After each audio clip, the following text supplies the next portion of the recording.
जय गुरु जी। शुक्राना गुरु जी। जय गुरु जी संगत जी, आपका बहुत बहुत स्वागत है गुरु जी के चैनल डिवाइन ब्लेसिंग्स ऑफ गुरु जी 777 पर। संगत जी, अगर आप भी अपना शुक्राना सत्संग शेयर करना चाहें तो मुझे व्हाट्सएप नंबर पर रिकॉर्डेड वॉइस मैसेज के थ्रू या फिर साफ सुंदर लिखाई में पेपर पर लेकर उसकी फ़ोटो खींचकर या फिर आप व्हाट्सएप पे भी मैसेज टाइप करके अपना शुक्राना सत्संग शेयर कर सकते हैं। तो चलिए चलते हैं। आज का सत्संग दिल्ली के एक अंकल जी का है, तो स्टार्ट करते हैं। अंकल जी कहते हैं, जय गुरु जी, शुक्राना गुरु जी, कोटि कोटि नमन प्रणाम एंड शुक्राना गुरु जी। मैं मंत्र जाप के साथ अपना शुक्राना सत्संग शेयर करना चाहूँगा। ओम नमः शिवाय, शिव जी सदा सहाय। ओम नमः शिवाय, गुरु जी सदा सहाय।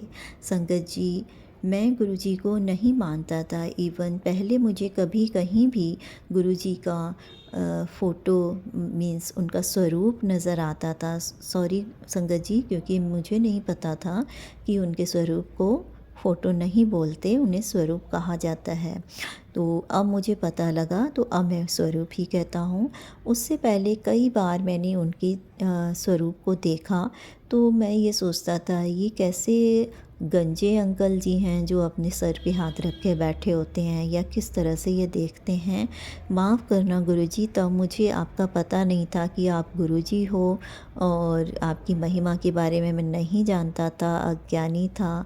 तो मेरी गलती को माफ़ करें गुरुजी, जो मैंने आपके बारे में कभी ऐसा सोचा या भूला। अब बाद में क्या हुआ कि मेरी मम्मी गुरुजी से जुड़ी और वो उनको बहुत मानती थी, पर मैं नहीं मानता था। धीरे धीरे मेरी मम्मी की आस्था गुरुजी में बहुत बढ़ती गई। उनके चमत्कार, उनकी महिमा जो मम्मी के साथ हो रही थी वो देखती थी, मुझे बताती थी। तो मुझे उनकी बातों पर इतना वो नहीं आता था, बट हाँ, वो मेरी मम्मी हैं और उनको विश्वास है, तो मैं कुछ नहीं कहता था कि हाँ चलो ठीक है, उनका विश्वास है, वो मानती हैं तो मानने दो। लेकिन जब मैं अपनी चीज़ों से बहुत परेशान हो गया, हर चीज़ में घिर गया, मैं डेब्ट में भी आ गया और मेरे को और भी चीज़ों से प्रॉब्लम्स होने लगी, हेल्थ प्रॉब्लम भी थी और मेरी जो है कहीं ठीक से जॉब भी नहीं चल रही थी। फिर जॉब भी मेरी छूट गई और मैं जब जॉब देख रहा था तो नहीं मिल पाई। फिर मैंने कुछ ऐसी जॉब की जिसमें मुझे इतनी इनकम नहीं हो पा रही थी, सैलरी से घर चल नहीं पा रहा था। तो मैंने बहुत परेशान में था। मम्मी ने मेरे से पूछा तो मैंने उन्हें नहीं बताया, ये सोचकर कि कहीं मम्मी परेशान ना हो, वो खुद बीमार होती हैं और मैं अगर कुछ बताऊंगा अपनी प्रॉब्लम तो कहीं मम्मी और परेशान ना हो जाए। इस करके मैंने उन्हें नहीं बताया, मैं और ज़्यादा प्रॉब्लम में घिरता चला गया। बट एक दिन मम्मी ने कहा कि मुझे सपना आया है कि तू बहुत परेशान है और तू कुछ ऐसा गलत करने का सोच रहा है, मीन्स सुसाइड का। तो मैंने मम्मी को कहा कि हाँ मम्मी। जब उन्होंने कसम देकर पूछा तो मैंने उन्हें बता दिया कि हाँ मम्मी, मेरे मन में 2 दिन पहले ये ख़्याल आया था और मैंने सोचा कि मैं अपने आप को ख़त्म कर लूँ। तो मम्मी ने मुझे डांटते हुए प्यार से कहा कि बेटा, लाइफ को ख़त्म करना कोई सॉल्यूशन नहीं है, और वो तो गुरुजी ने मुझे इस तरह की थॉट दी या मुझे इस तरह से सपना आया कि तू ऐसा कर रहा है, तो मैंने सोचा कि मैं तेरे से पूछ लूँ। तो ऐसा नहीं करना बेटा, अगर तुझे कोई प्रॉब्लम है तो तू गुरुजी के आगे अपनी प्रॉब्लम को रख और वो ज़रूर तेरी प्रॉब्लम को सॉल्व करेंगे। तो मम्मी के कहने पर मैंने सोचा कि चलो मम्मी कह रही हैं इतना, तो मैं इनके सामने अपनी प्रॉब्लम रखता हूँ। और मैंने कहा, गुरुजी अगर आप सच में हो तो आप मेरी जॉब का इंतज़ाम करो और मेरी ये सारी प्रॉब्लम्स को दूर करो। जिन प्रॉब्लम में मैं घिर गया हूँ, मेरी गलती भी रही है कुछ, उसमें मैं अपनी गलती को मानता हूँ और अपनी गलतियों को सुधारना चाहता हूँ। आगे से मैं ऐसी गलती नहीं करूँगा, कोई डेब्ट नहीं लूँगा, और अब आप मुझे कोई अच्छी सी जॉब ब्लेस कर दो और मैं उस जॉब से अपना कर्जा भी उतार दूँगा और अपना घर भी अच्छे से चला लूँगा। तो अगर आप सच में हैं तो मेरी इस काम में मदद करें। और मैंने जब उनको ऐसा कहा तो जो मेरे डेब्ट मैंने लिया हुआ है उसकी इंस्टॉलमेंट आनी थी, मेरे पास पैसे नहीं थे। तो अचानक से मेरा कोई जो रुकी एक पेमेंट थी वो आई और मैं उस इंस्टॉलमेंट को भर पाया। शुक्राना गुरुजी कि जैसे ही मैंने आपके सामने अपनी अरदास रखी, सरेंडर किया, आपने मेरी उस प्रॉब्लम को सॉल्व किया और मैं इंस्टॉलमेंट दे पाया, ईएमआई मेरी भर पाई। शुक्राना गुरुजी। फिर मैंने जॉब के लिए परेशान होते हुए गुरुजी को कहा, गुरुजी मेरी कहीं अच्छी जगह जॉब लगा दो। और मैं कहीं गया इंटरव्यू के लिए, तो वहाँ जाकर उन्होंने मुझे कहा कि ये फॉर्म भरना पड़ेगा, इसके लिए आपको 100 रुपीज़ देने होंगे। और मैंने वो देते हुए फॉर्म भर दिया। मुझे नहीं पता था कि वो प्लेसमेंट सर्विस है।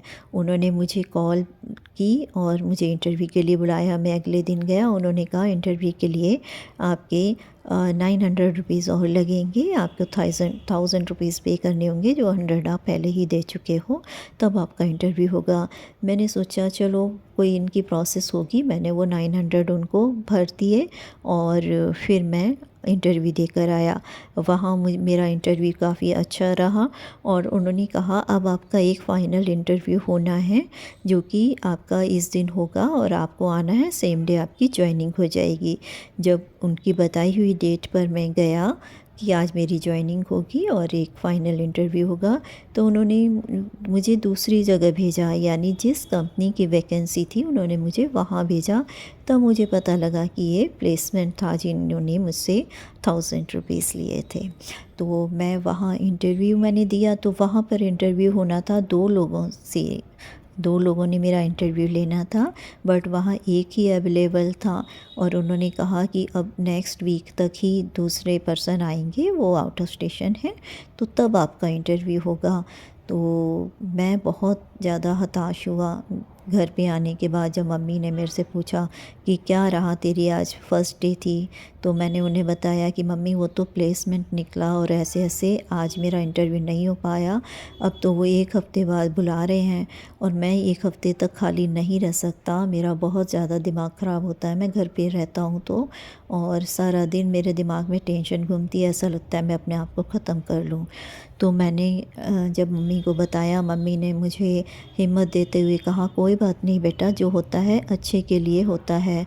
जब तू गया था और मैं रास्ते में थी, तो मुझे लग रहा था कि तेरा शायद यहाँ पर नहीं हो पाएगा, क्योंकि मैंने गुरुजी से कहा गुरुजी अगर ये यहाँ पर आपने इसको भेजा है, अगर ये जगह उसके लिए सही हो हर तरह से, तो ही उसको यहाँ लगाना, अगर यहाँ जगह ठीक नहीं है तो उसको यहाँ ना भेजकर किसी अच्छी जगह पर भेजना जहाँ आपकी ब्लेसिंग्स हो।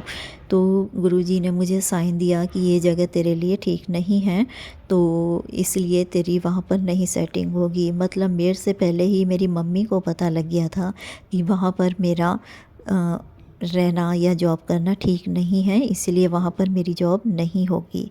तो मम्मी ने मुझे कहा कोई बात नहीं, तू हिम्मत मत हार, तू वहाँ पर जाकर बोल मुझे किसी और कंपनी का इंटरव्यू के लिए इंटरव्यू लेटर देंगे। तो फिर जब उन्होंने मुझे किसी और जगह इंटरव्यू के लिए भेजा, फिर मम्मी ने मुझे कहा कि किसी और जगह भी अप्लाई कर। मैंने 1-2 जगह और अप्लाई किया। तब वहाँ से अचानक कोई कॉल मेरे पास आई, मैं इंटरव्यू दे के आया। वहाँ मेरा इंटरव्यू अच्छा रहा, उन्होंने मुझे फिर सेकंड राउंड के लिए बुलाया। तो नेक्स्ट इंटरव्यू मेरा डायरेक्टर के साथ था और वो काफ़ी मुझसे इम्प्रेस हुए। उसके बाद उन्होंने मुझे कहा कि ठीक है अभी आप जॉइन कीजिए, और मुझे फिर वहाँ पर जॉइनिंग के लिए बोल दिया। तो मैं अब वहाँ पे जॉइन कर चुका हूँ। काफ़ी अच्छा एटमॉस्फेयर है और मेरे जो डायरेक्टर हैं वो भी अच्छे हैं। तो गुरुजी की कृपा से मुझे ये जॉब ब्लेस हुई, इसके लिए बहुत बहुत शुक्राना गुरुजी। अब मेरी एक ही अरदास है कि आप मेरी इस जॉब को तब तक मुझे यहाँ पे लगाए रखना जब तक कि मेरा गवर्नमेंट जॉब के लिए कहीं से मेरा गवर्नमेंट जॉब के लिए कहीं वो हो जाए, फ़ाइनल हो जाए, या फिर जब तक कि कहीं मेरा इससे ज़्यादा अच्छी मतलब हाई प्रोफाइल और अच्छी सैलरी पर मेरा अगर हो तो ही मैं इस जगह से मैं छोड़ूं, अदरवाइज़ मेरा यहीं पर मेरी अच्छे से जॉइनिंग चलती रहे, मैं यहाँ पर काम करता रहूँ। इससे बेटर होने पर ही मैं यहाँ से जाऊँ या फिर गवर्नमेंट जॉब होने पर जाऊँ। थैंक यू गुरुजी, शुक्राना गुरुजी, अनंतम अनंतम शुक्राना गुरुजी, आपने मुझे ये जॉब ब्लेस करके मेरी सारी परेशानियों का हल निकाल दिया। अब मैं इससे अपनी जो डेब्ट की ईएमआई है वो भी निकाल पाऊँगा और अपना घर का खर्च भी अच्छे से चला पाऊँगा। अब मेरे मन में कोई नेगेटिव थॉट भी नहीं है और इस तरह से मेरी मम्मी भी मेरी खुशी के कारण या मेरी इस प्रॉब्लम के सॉल्यूशन के कारण मेरे बारे में टेंशन नहीं लेंगे, तो मम्मी भी खुश रहेंगी। इसके लिए भी बहुत बहुत शुक्राना गुरुजी, थैंक यू गुरुजी। अब मैं मंत्र जाप के साथ अगले शुक्राना सत्संग की तैयारी करता हूँ। ओम नमः शिवाय, शिव जी सदा सहाय। ओम नमः शिवाय, गुरु जी सदा सहाय। जय गुरु जी। संगत जी, देखिए ये था दिल्ली के अंकल जी का शुक्राना सत्संग। जैसे उन्होंने इनको जॉबलेस की, गुरु जी सभी अनएम्प्लॉयमेंट को जॉबलेस करके एम्प्लॉयड बनाएं। थैंक यू गुरु जी, शुक्राना गुरु जी। मिलते हैं अगले सत्संग में किसी और के शुक्राना सत्संग के साथ। जय गुरु जी।